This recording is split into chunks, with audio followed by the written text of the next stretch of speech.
Favorite part of the year, training camp? How do you, all right, as a veteran player, like, right? I mean, you've done this, what, 8, 9 times now, right? I mean, how do you view training camp as a vet player after you've done it this many times? I view it as a blessing to still be here, to still do what I love, to still live a dream every day, honestly, and looking forward to growing.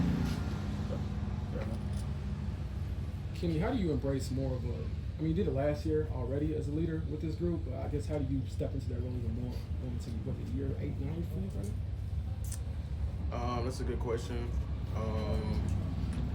Probably just being more of a voice. Not even in a demonstrative way, but honestly just not even just myself having the floor or just really just anybody. We got a lot of young guys who will see a lot of experience this year, so just having their input and what they see and how we can all work together. So if we can just have that type of, I guess, voice in the room, I think we'll grow at a faster pace, pretty much. It's a lot of young guys, but a lot of same guys back from last year. So does that kind of help you already sort of know these corners and safeties to kind of be that leader? Yeah, I think that'll tie into the chemistry a lot, and we'll all be seeing the same thing from last year. We'll all have similarity in language, I would say, as far as football. But I'm looking forward to the guys. I'm looking forward to seeing them. Juju didn't really get to have this experience last year. How important is it for him to get in and get that chemistry and you guys get that communication down? I think this time right here is most important. I wouldn't say it's the favorite time of the year, but I think it's most important as far as growing, joint practices, a lot of different things that you're not really used to even in college, but just having this type of intensity, and I think just falling in love with practice will pretty much show up in the game. And so whenever you can't enjoy practice or you're not able to practice, you're putting yourself at a fault. So just doing your best to be durable, doing your best to gain the trust of your teammates, gain the trust of your coaches. I think that all starts in practice. So it's the only way it'll correlate to the game. Kenny, you were a young corner once who made a big jump, in your ability from year 1 to 2 and 3. You have a lot of young corners now. They want them to make hopefully a similar jump. What enabled you? What do you think, you go back to look at that, what do you think helped you make that jump more than anything? More than just the chip that I had on my shoulder or still have, I would say being coachable, not really having the habits or not really falling on my own understanding of what I want to do, but more so just following and believing what the coach had for me, and how can I be better put into his playbook, and how can he use me in his own way. And that just, us being creative, us, wanting to win. And yeah, that's something that I loved, as a young player, is trying to figure out how can I help the team best as possible. And whatever role that I was given or whatever role that I had at the time, I really just wanted to fulfill that role. Kenny, you're talking about the secondary having continuity, but the whole defense returns pretty much every starter from last year. How does that 11-1 kind of chemistry help you start training camp fast? Like I was saying before, it'll be very, very important for us to have shared language, the IQ, the vision, the standard. Everybody already knows the standard, so it won't be us, taking a couple steps back to, try to reteach a new guy or free agent, whoever it is. We already know who it's going to be, and so from there, we just got to stay healthy and follow it from there. Kind of off that, just going into this season, what do you see or expect from this secondary as a whole?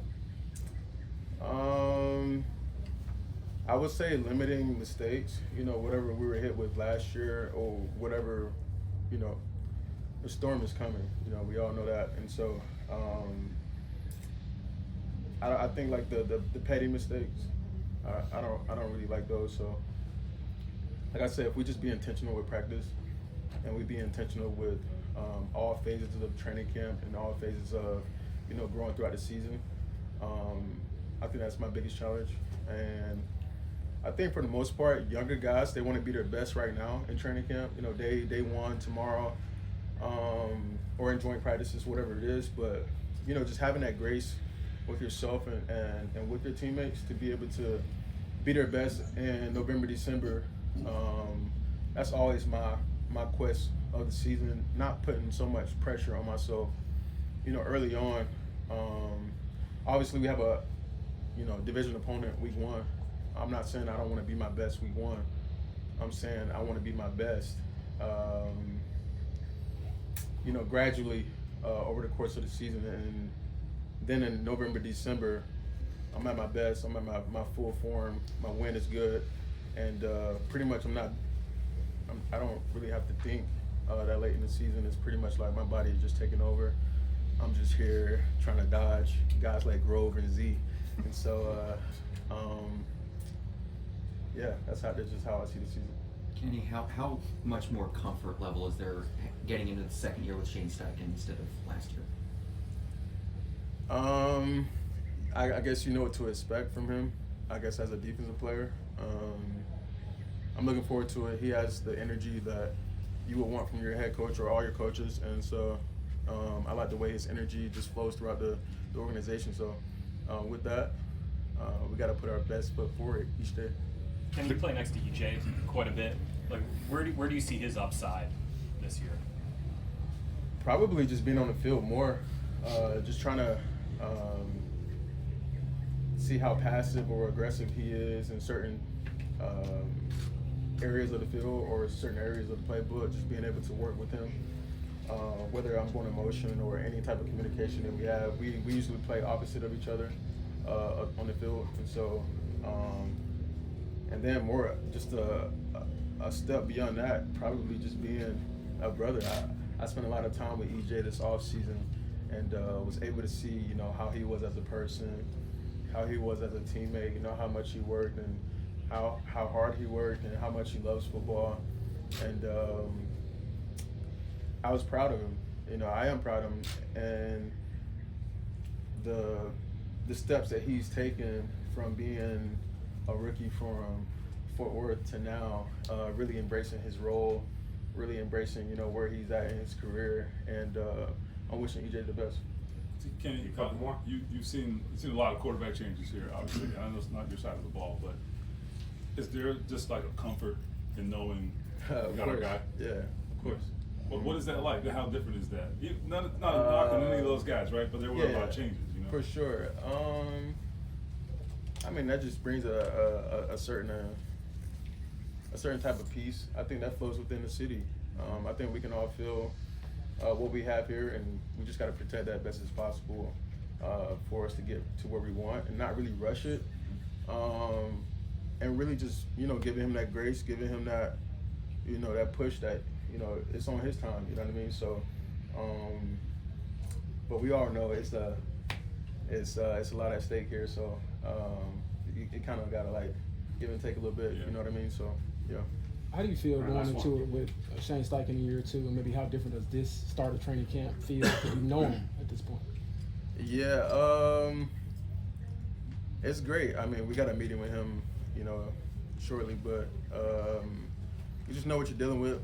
There's no surprises. I'm not a guy that likes surprises, so I'm always trying to fill out, new coaches, like, should I ask him this or should I ask him that? So he's a very cool coach, laid back, a guy I can call up anytime, if it's football or not. So I like the relationship that we have with him, not only speaking of myself, but, guys who may not think that they can call him up, they can actually call him up. So I like the relationship that he has with his team, his players, and, we all walk side by side, so I love it.